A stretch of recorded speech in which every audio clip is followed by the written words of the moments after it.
very special. You know, coming to play here with Gilas has been so much joy, you know, and I'm just very blessed and lucky, you know, to be a part of the team, part of the naturalization and everything. It's just an honor to be able to, you know, put the Philippines, you know, in front on my chest and play for the flag. The Philippines show so much love to me, you know. I just want to, you know, do my best and do whatever I can to try to give some of it back. Next question. His thoughts on the overall, you know, contributions of everyone on the Gilas team.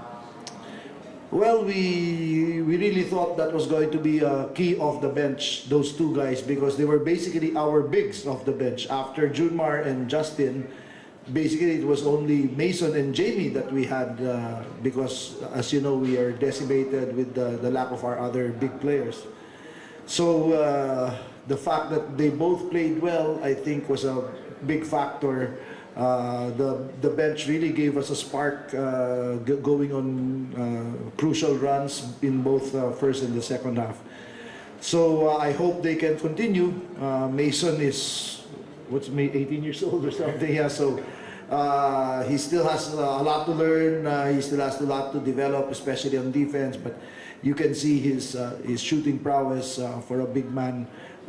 And that's the weapon that we feel that we can continuously exploit, that we can use moving forward.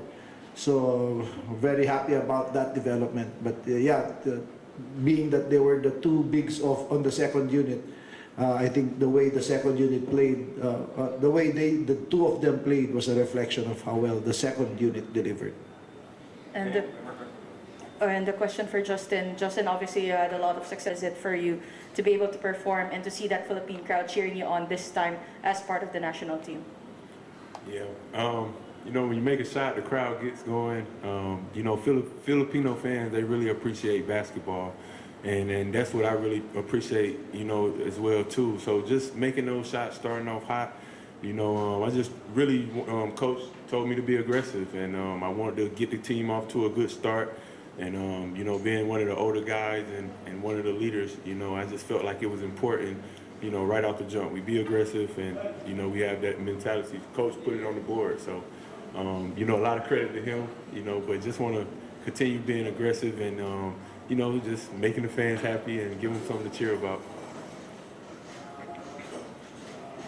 I think there was a question earlier that they were asking about how individual the play was with the last time you met them, but he was tipping his hat on how the players today fought collectively. Yeah, we spoke about it a lot, knowing that we had some missing pieces and maybe we were not as individually talented as the previous lineups, and so we said that number one, and number two, the being in unfamiliar situations where, you know, we hardly had enough practice, very limited preparation time. And I said in situations like this, the best way to address it is to come together and to lean on each other. And I think I'm very glad the players took that to heart, and I think you saw that today. Players were really playing for each other. I don't know if you felt it, Justin. They were running for each other. That didn't matter who scored, as long as the ball was moving very well. And like I said, very, very happy with that result. But, you know, I also know that this is just one game. You know, Jordan is going to be another story altogether. But if we can continue building, generating momentum from this, but that's really the program that we built, right? We want to have a core group of guys who are familiar with each other, they already understand the system, and then put in a few guys here and there, and then take a look, perhaps in the final iteration of the roster come August, you know, we hopefully have the best team, not the best collection of individual talents, but the best team.